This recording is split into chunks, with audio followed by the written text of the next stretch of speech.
Hello, everyone, and welcome again to another episode of Success with Cess, where we help you make your dreams come true. Be sure to hit the subscribe button and the notification bell. Hello, everyone, and welcome again to another episode of Success with Cess, where we help you make your dreams come true. Today, my guest is Ed Hoffman of Innovation Consulting, a friend of mine that I recently met, and I really don't know too much about him, but we're going to get into it right now. Welcome to the show, Edward. Thank you. Glad to be here. Welcome, everybody. Awesome. Well, let's start at the beginning. Tell us a little bit about yourself, where you're from, and how you got to Houston. Well, I'm originally from Queens, New York. I left New York, hitchhiked across Canada, all the way down to Texas. I had $34 in a backpack. I was pretty much a homeless person. And slowly, I pulled my boots up and started working, and one job led to another. I had an idea. I built a multi-million-dollar corporation with the idea that had 45 people. Of course, I started with myself, had a patio of my apartment, built it into a multi-million-dollar corporation, and sold it to a multi-billion-dollar acquisitions firm. So you said you started with an idea. What was the idea? Well, I was behind on my rent at an apartment complex I was at, and I was very good friends with the son of the manager. I used to eat lunch there. I was about 19, 20 years old. Okay. And so I was behind on my rent, and I used to do furniture repair. And she was tracking me down. I owed her $200 for rent. She caught me out by the pool. She goes, "Eddie, what do you do?" So I told her, "Maybe you could fix this in the apartment." And it was butcher block countertops. So I used to do furniture repair where I reproduced the wood grain on a piece of furniture. Okay. Well, I did it on the countertop. And she goes, "Oh my God." She's gave me 2 more. And so I did 3 of them. In the apartment complex? Yeah, in the apartment complex. Okay.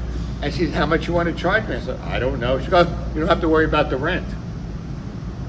Okay. So in about 3 or 4 hours, I made $200, and this is like 1981.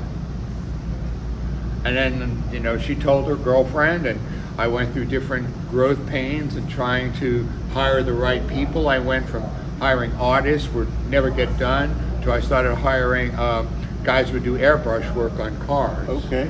And then we had some that were really badly burnt, and we couldn't patch them. So the guy said, "Why don't we just paint it like a car?" Okay. So we sanded it down, painted it like a car. And then one day we put some specs in it, and there we go. We were doing between 100 and 120 jobs a day when I sold my company. Yeah, that's an awesome story, and I talk to my friends, my interns, my teammates, and coworkers all the time about sometimes what is it that triggers something? Was it a failure? Was it some type of lesson learned? Was it a class in school? What was it that you think got you going in that direction? Was it your faith? Maybe because I'm just a Jewish kid from Queens, I saw an opportunity.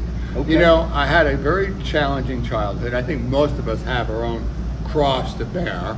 And something deep down inside of me knew I had something. When I was a little kid, my mom said something very profound to me. She said, "Eddie, you're not smart, but you're clever. And clever makes money." So I always had a way of making money. I always saw money. And when I coach people, I can look at a manufacturer, I can look at a business and see where the bottlenecks are and how we can immediately improve it. And it looks so easy to me that I don't understand why other people do it. Yes. I'm not going to compare myself to a Larry Bird or a Magic Johnson.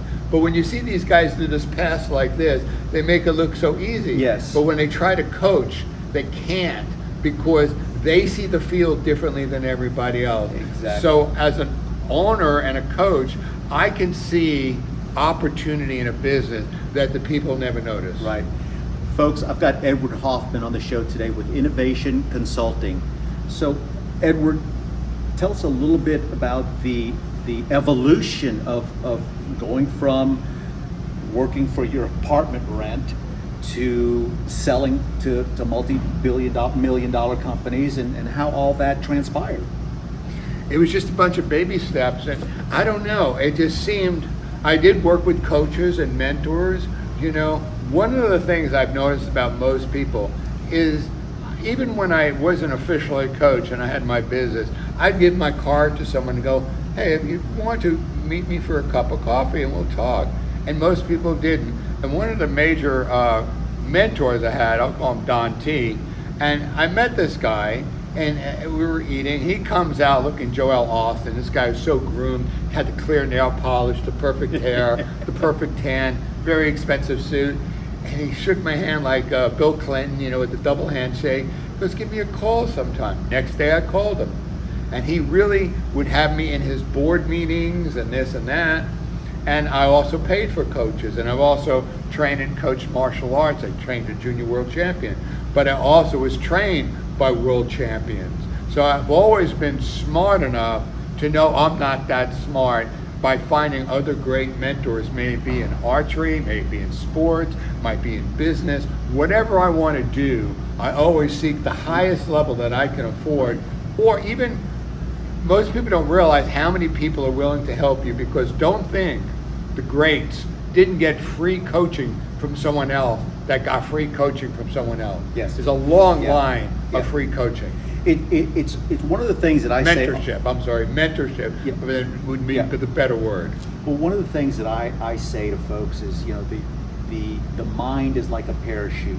It doesn't work unless it's open. If you're open to other folks' ideas, your mentors, your coaches, your managers, what have you, you have to have an open mind. It might not land right, but keep your mind open to those ideas. And opportunities. Most people do not seize opportunities, and I have to tell you, so in martial arts, people always thought I was fast.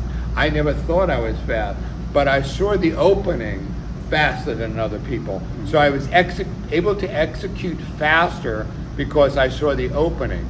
And most people don't execute with opening. How many people, including myself at times, procrastinate?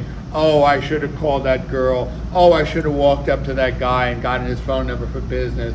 Oh, I should have taken the exit lane. Oh, I should have. So many people's lives that I should have, and they don't. Right. I mean, I talk to people that I know that I could do so much magic for their businesses.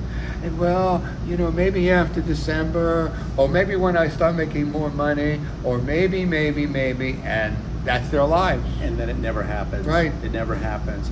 Well, tell me more about innovation consulting. Tell me about some of your success stories. Well, I've had quite a few, and I love it. I mean, I was born to be a coach.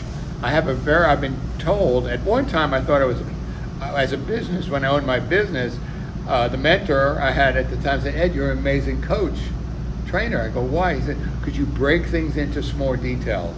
So one of my success stories is I met this young man in California, and he was doing eBay and Amazon trading, swapping, buying and moving it. Okay.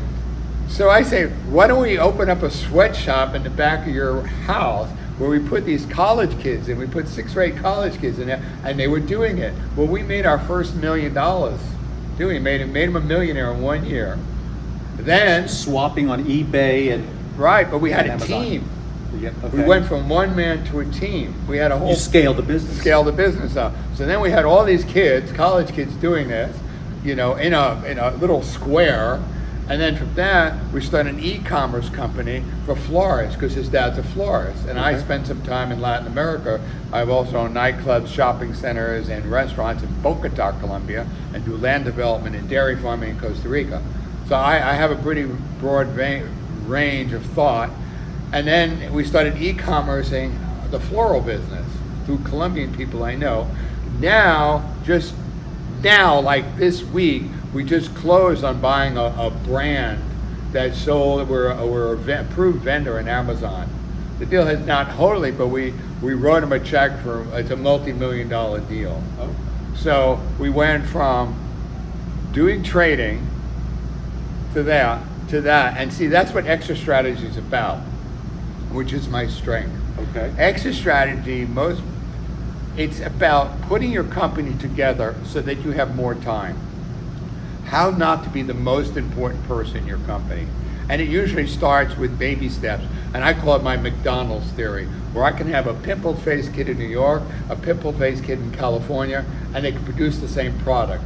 So how can I make your company produce the same product without superstars and put it in a structure that you're not that important, so that once the company's running without your daily energy, because most people that have a company, it's really a job.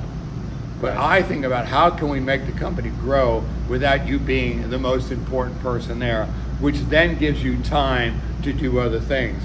And here's an opposite success story with money. So I have also another client that was probably making $800,000 to $900,000 a year, but he was working till 10 o'clock at night. Right. So we got him a field supervisor, we got him an office manager, we put this in, and now he called me up almost in tears. You want to know what made him so happy? Spending more time with his family. Exactly. He coached his kids' soccer team. He said he used to be one of these dads that shows up 15 minutes before the game's over. Hey, baby, I'm here. Yeah. Hey, Oh, daddy. no. And now he actually coached the kids' soccer team. Yes.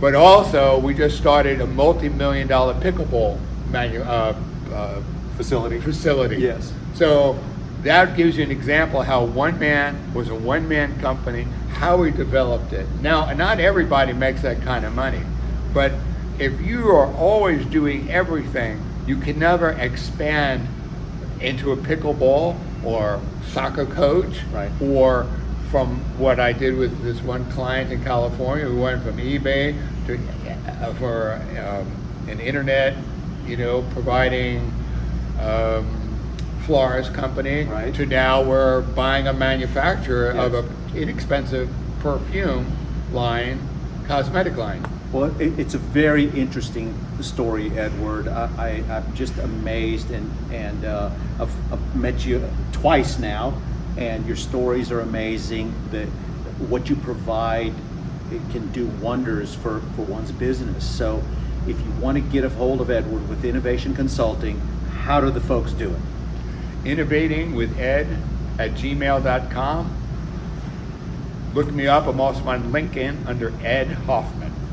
And I do some posting on LinkedIn. Right now, I haven't done too many videos, but I do quite a bit of educational videos to let you know what's really up here. Awesome. Folks, thank you for joining us. Another episode of Success with Cess under the wraps. And thank you so much for joining us today, Edward. Bye, everybody. Oh, one thing, that stack cash, I love that stuff. Stack cash, all right.